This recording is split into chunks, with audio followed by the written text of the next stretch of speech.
সকাল না ঘুম থেকে ওঠার পর মনে হয় আজকে কিছু একটা করা দরকার। কি করা দরকার সেটা অবশ্য তখনও ঠিক জানি না, শুধু মনে হয় এভাবে শুয়ে থাকলে চলবে না। তারপর নিজেকেই একটু জোর করে উঠিয়ে ফেলি। আর মজার ব্যাপার কি জানো, সকালে ঘুম থেকে উঠে প্রথম 5 মিনিটের মধ্যে মানুষ কত বড় বড় সিদ্ধান্ত নেয়, তার অর্ধেক দুপুর হতে হতেই ভুলে যায়। যাই হোক, আজকে ভাবলাম দিনটা একটু গুছিয়ে শুরু করি। তারপর বাইরে এসে দেখি সকালটা বেশ সুন্দর। এই সময়টা চারপাশ আমার বেশ ভালো লাগে। সবাই যার যার মতো কাজে বেরিয়ে যাচ্ছে, আর আমি দাঁড়িয়ে দাঁড়িয়ে ভাবছি আমিও তো অনেক কাজ করব আজকে। এই করব কথাটা আসলে সবচেয়ে সোজা, কিন্তু করাটা একটু কঠিন। যেমন দেখো, বাবা বেরিয়ে গেল বাজারে। বাড়িতে সবাই যখন নিজে নিজে কাজে ব্যস্ত, তখন বাড়িটা কেমন যেন একটু অন্যরকম লাগে। আর আমি জানলার পাশে বসে চা খাচ্ছি। সত্যি বলতে কিছু মুহূর্তের জন্য কোনো কারণ লাগে না, চা আছে, জানলার বাইরে একটু হাওয়া আসছে, ব্যাস।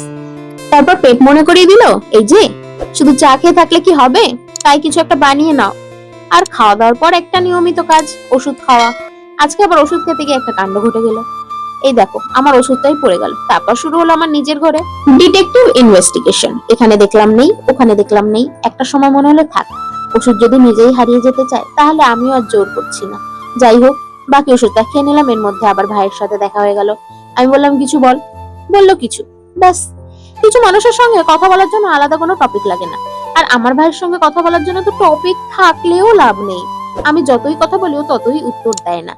আমি বলি হাই বল, বললো হাই। আমি আবার বললাম আর কিছু বল, বলছে কিছু। এভাবে চলতে থাকলে একদিন বোধহয় আমাদের পুরো কনভারসেশন হবে 1 মিনিটের, আর তার মধ্যে কথা থাকবে মাত্র 3টে। এদিকে ভাই রেডি হয়ে বেরিয়ে যাচ্ছে, কিন্তু আমার জ্বালাতন আর কমবে না। আসলে বাড়িতে এমন একজন লোক না থাকলে বাড়িটাকে আর বাড়ি মনে হয়। কাউকে একটু বিরক্ত করা, কারোর সঙ্গে দুটো কথা বলা, তারপর আবার নিজের কাজে চলে যাওয়া, এগুলোই হচ্ছে আমার দিনের ছোট ছোট কাজকর্ম। ছাদে গিয়ে দেখি আকাশটা বেশ সুন্দর। আর আমি যখন একা থাকি তখন আমার মাথার মধ্যে যে কি চলে সেটা আমি নিজেও জানি না। কাজ করতে করতে হঠাৎ পাগলামি শুরু করে দিই, কখনো নাচ, কখনো আজব মুখ, কখনো নিজের সঙ্গে নিজেরই মজা। আমাকে দেখে মাঝে মাঝে আমার নিজেরই মনে হয়, মেয়ে তোর সমস্যা কি? কিন্তু উত্তরটা আজ পর্যন্ত পাইনি। তুলতে গিয়ে বুঝলাম যে জিনিসটা দূর থেকে যত সুন্দর, কাছে গিয়ে পাওয়াটা ততটাই কঠিন।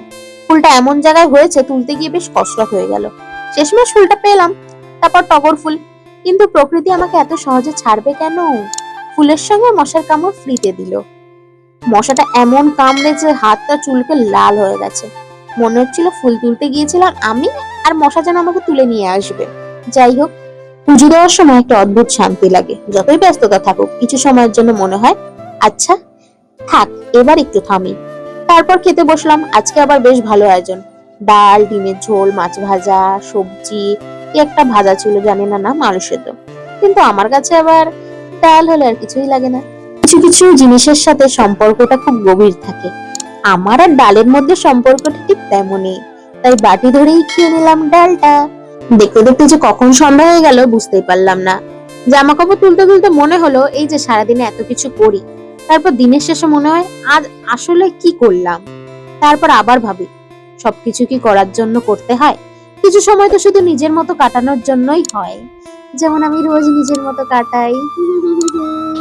আসলে প্রতিদিন যে বড় কিছু ঘটবে এমন তো নয়, ছোট ছোট দিনের মধ্যেই খুশি খুঁজে নিতে হয় আমার মতো। আবার বিকাল বেলা চলে আসলাম চা নিয়ে, কারণ চা ছাড়া আমার দুবেলা ঠিক চলে না। তো এই ছিল আমার আজকে ছোট্ট ব্লগ, না একটু বড়ই ব্লগটা ছিল অবশ্যই। যাই হোক, তোমাদের ভালো লাগলে অবশ্যই একটা লাইক দিলো, আর আমার এই নতুন নতুন সুন্দর সুন্দর ব্লগ দেখতে হলে আমার চ্যানেলটা সাবস্ক্রাইব করো, আর কমেন্টে জানিও আমার ব্লগগুলো তোমাদের কেমন লাগে। ততক্ষণ tata, bye bye, take care, bye by.